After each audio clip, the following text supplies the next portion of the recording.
I'd stopped making altars inside for the Sabbats. It didn't seem needed, and I wondered who I was doing it for. Performative spirituality, at times it felt that way. And I knew I could access the wheel in a much more meaningful way for me, walking the woods that I love, or in the garden with my hands deep in the earth.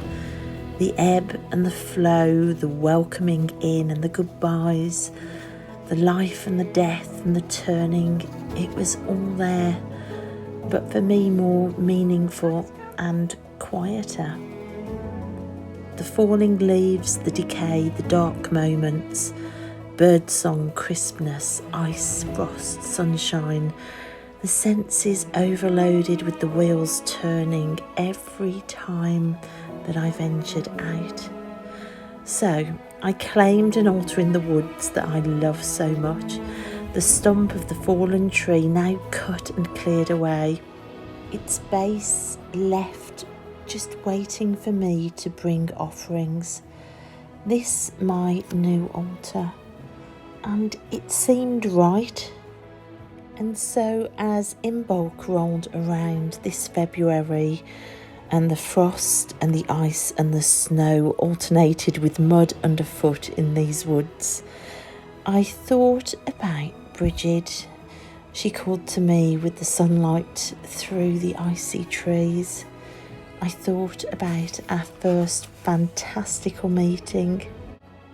And in my decluttering, I had been decluttering notebooks, and I found this one. And when I opened it up to see if it was used, I found a treasure. My first meeting with Brigid. A meeting that took my breath away 2 years ago.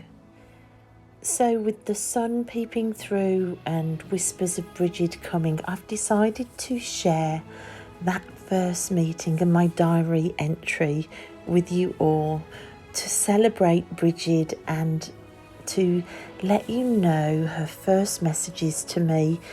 For in those first messages to me, there may be a message meant for you too. My journal entry of February the 24th, 2020 had spoken of an unknown woman presented by the Morrigan, pushed forward towards me with a message of unconditional love, claiming herself as a mother, my mother, a mother of many mothers. We are all born of a universe that adores us, and we all have many mothers.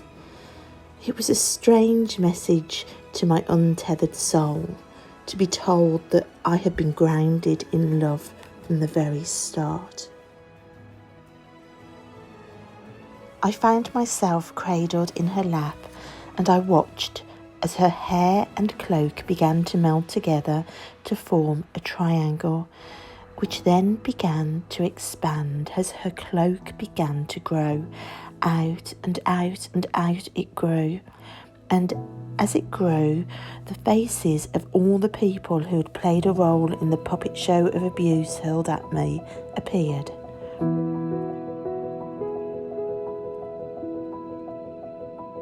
The cloak's expansion pushed each and every face off the edges of this world before me into oblivion, leaving only safety, unconditional love, and the soft feeling of a mother's lap beneath me.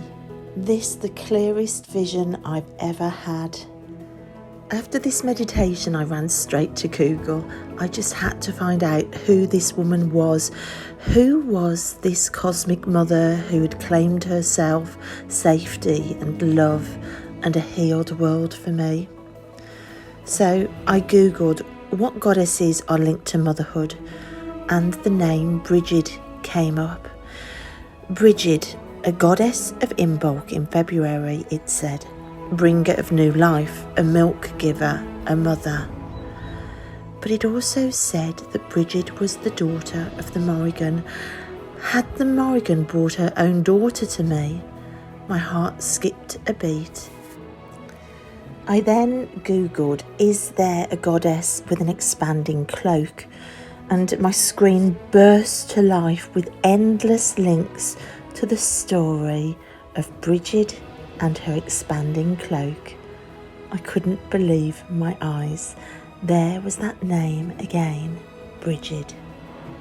So with shaking hands, I went to Pinterest and typed in the name Brigid, and the first image that appeared was exactly the image I'd seen in my meditation, and at the base of this image, a swan. I sat in a house surrounded by swans and realised that Brigid was linked to the swan as a representation of transformation and purity of heart. It would seem that on this day the Goddess Brigid really had called me. She had claimed herself as mother, as a pure heart in a world without abuse, a world of unconditional love. And as I sat in awe and gratitude and disbelief and shock, I realised that I loved her right back, right from the very start.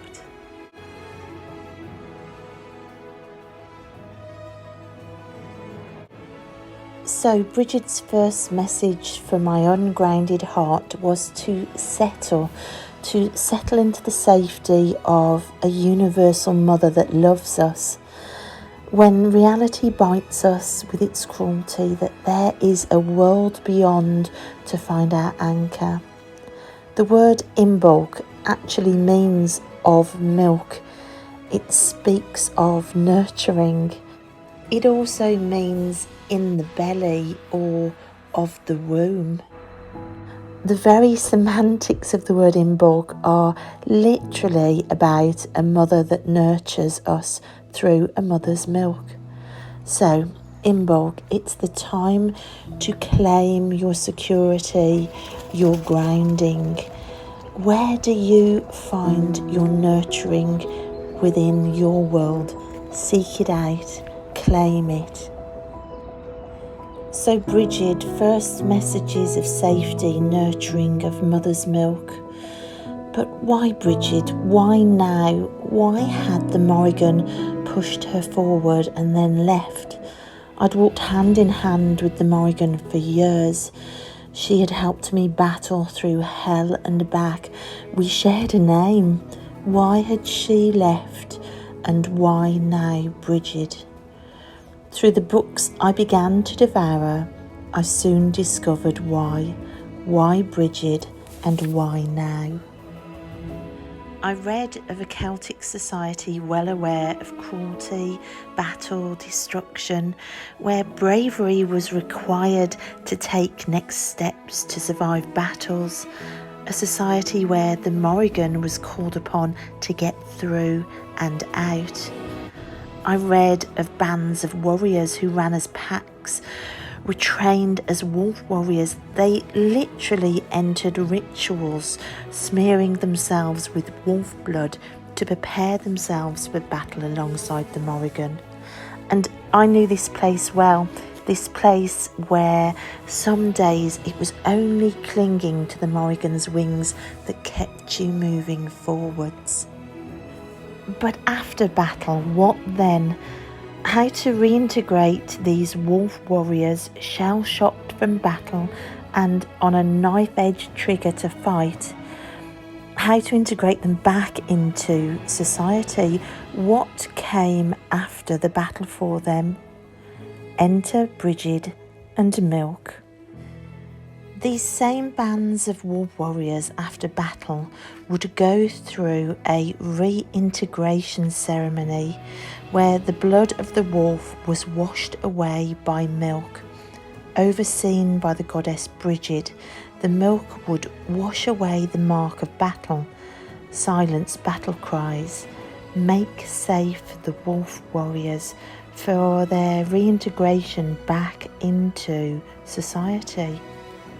Brigid and a washing of milk, healing after cruelty, peace after battle, safety after danger, tenderness after trauma, gentler days within a mother's lap in a safer world.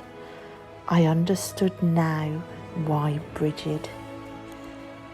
So this Imbolc, see the sun and the promises of warmer days, and let it wash you with its warmth, just as the wolf warriors were washed with Brigid's milk. Claim the nurturing, healing powers of Brigid. Recognise when your battles are over. Look forwards, be at peace, for the sun at this time of year tells us that gentler days are just around the corner.